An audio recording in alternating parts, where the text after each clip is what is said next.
Magic. What is death? And is magic literally or mentally taking your soul? Something like maybe, maybe not.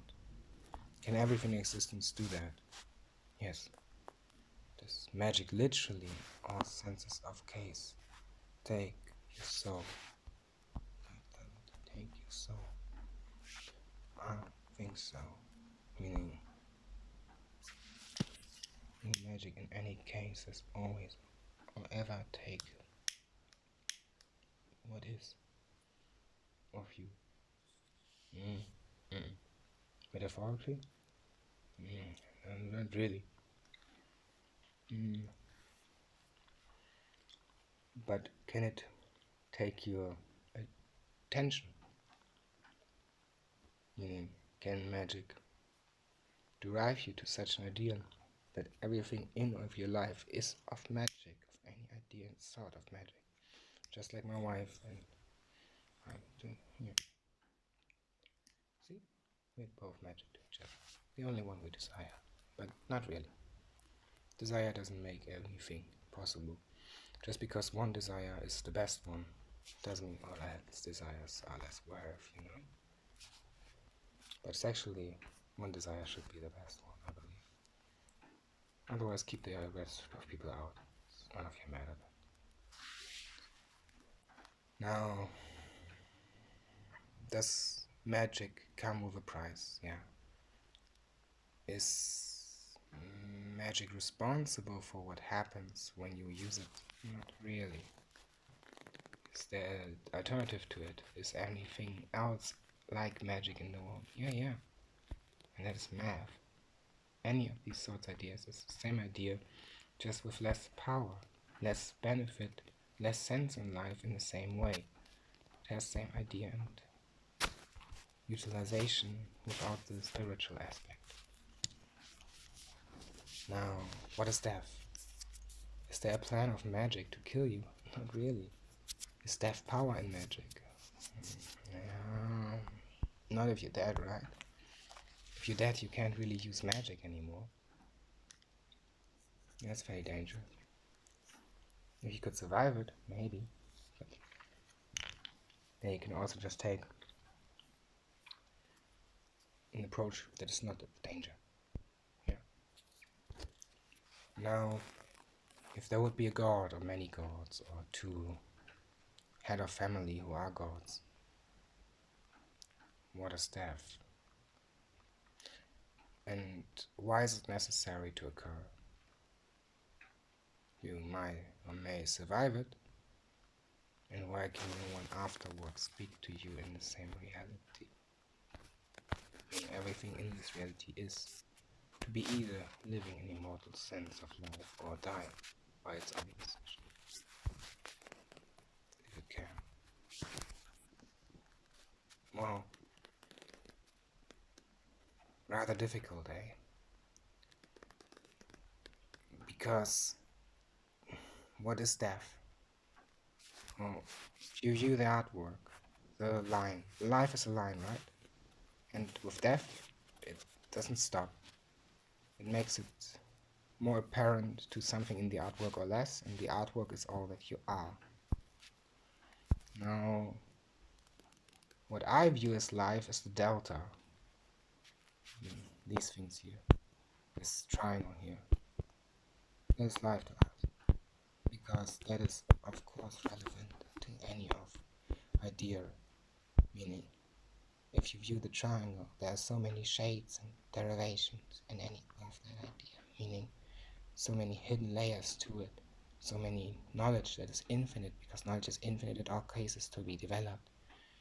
Nonetheless, death occurs, of course occurs, and therefore occurs, and is of course. Death holds power if you would survive it naturally when happening. Very nice, conjuring it up. Don't do it. Now,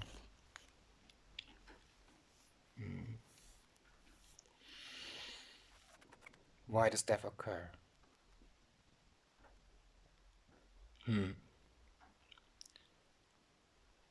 If you are an immortal spirit, right, by a basic idea of immortality.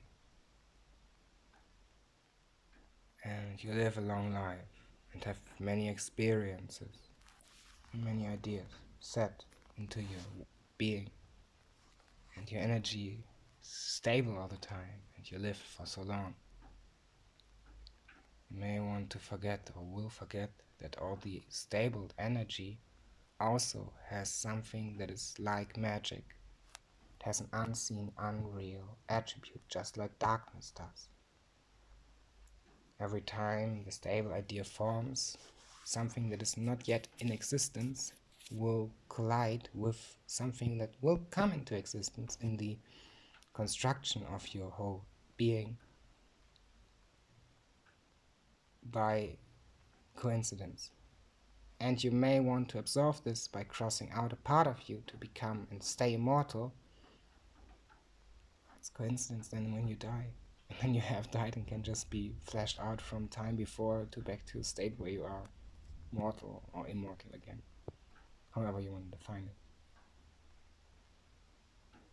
Now that's basically why death occurs. So many ideas, so many parts of your being that originate from itself and develop or redevelop or indevelop, or experiences you make or non-experience that you make, and your energy gets not stabilized anymore or is of something that is not colliding with each other. And the idea there is basically, if you have all the greens in this picture, at one point there will be a shade that is there. You didn't realize it maybe at first. You maybe have realized this green, this green, this green, this green, maybe in this one, but not this tiny there, or even the one I'm hinting at, which is in the triangle as well. It's there. See? Yeah. These are two shades, right? Not really. If I scroll up, you see something. It's fairly of relevance. These are three triangles. Maybe that's just irrelevant, but here you maybe have not realized that one. Or, if you watch really closely, there is something greenish in it, even though it has gray attributes. Maybe I see wrong. Maybe it's an optical illusion because I'm still drunk. Then more triangles now here. Maybe I have realized not that before. Or the one I want to hint at the whole time, down here.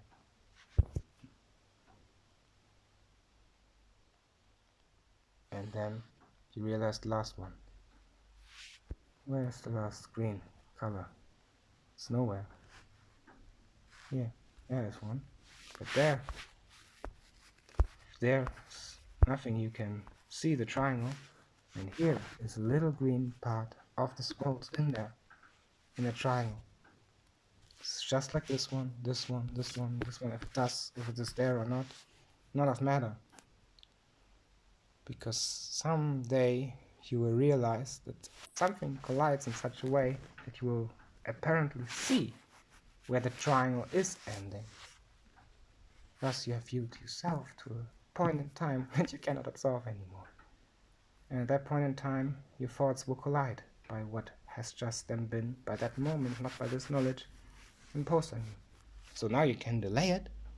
You can maybe find a way to construct something in you that prevails to it. But you will still not be able to absorb it or will not conjure into it. So what is death? Death is the accumulation of paths in life, of ideas that manifest a collision in your being. Because when you see that moment, you can still absorb it. You can now go back and forth and erase this memory. Nothing will happen.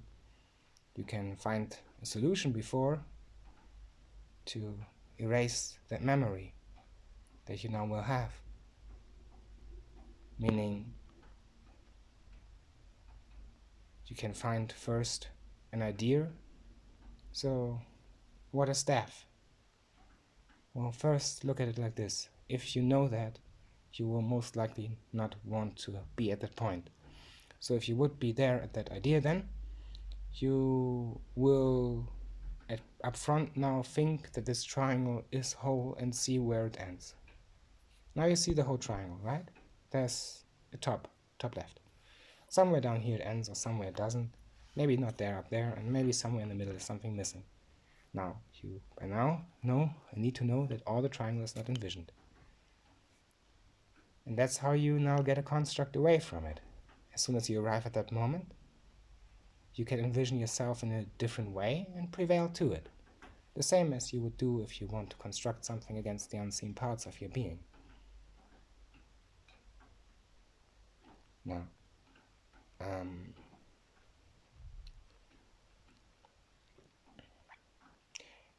death is unobservable. What is God's plan? Give me 1 or 2 more minutes.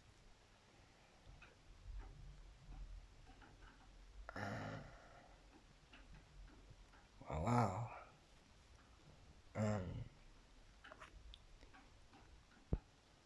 Wow. Is death observable by a construct in your spirit? Maybe, but therefore you lose a part of yourself, so that's rational. Now, how would this be explainable, the unseen one?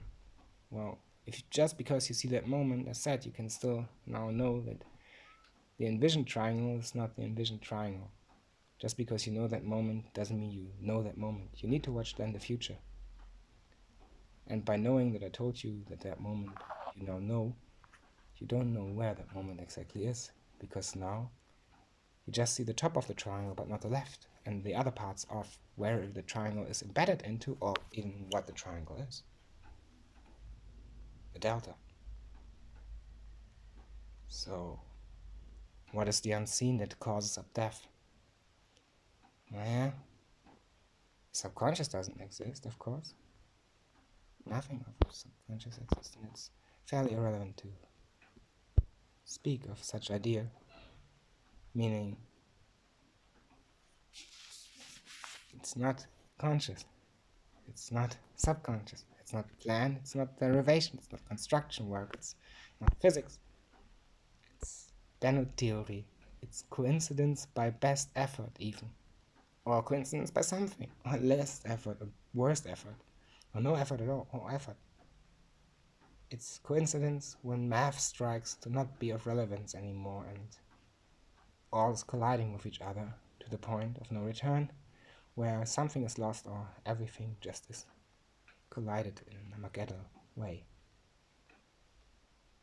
Thus, every time you conjure something up, something happens in the unseen, in something that is also unreal and not real, meaning nothing, but not nothing.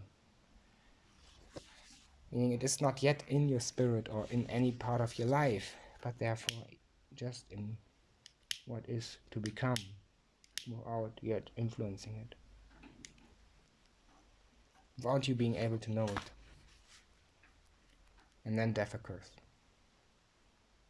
One organ fails, one artery fails, all best mechanisms built in your body fail, because the one artery fails where the mechanism is built wrongly in.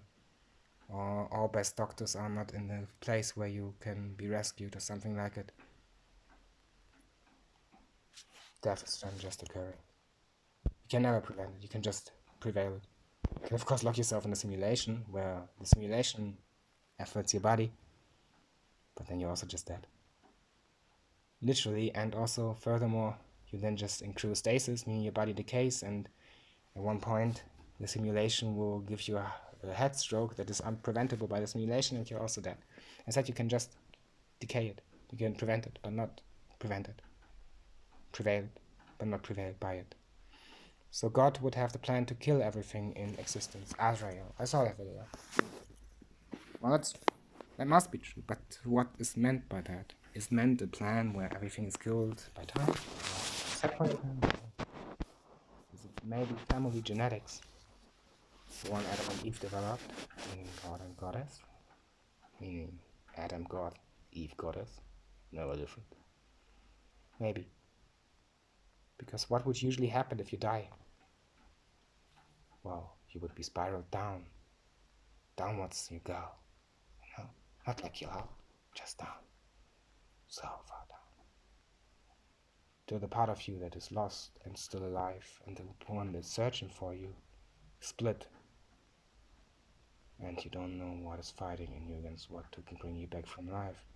And the struggle, which is the first moment of existing and becoming what you are, reoccurs, but in death this time. Without any plan, without any knowledge, without any coincidence. And then you're dead. And just left over, a ghost, while being something, but not at awake. Now family genetics or the apple might absolve this. You now know you will surely die. Yeah, but not because of the apple. Yes, because of God. But still don't believe in the Bible. We don't. So, what would family genetics hold against this? Wow. The same thing the apple would do. It would give you a stable moment in death. There's a tool for that as well. It's called the balance. Or what I said, meaning the dragon, the jackal, the jackal. Yeah, that's the one I think. It's a nice fruit. I have already died. Suicide is survivable. Don't believe me, that's okay. The water was just water. All good. So, that's death. That was God's plan. Or higher plan. Nothing of it. Fate.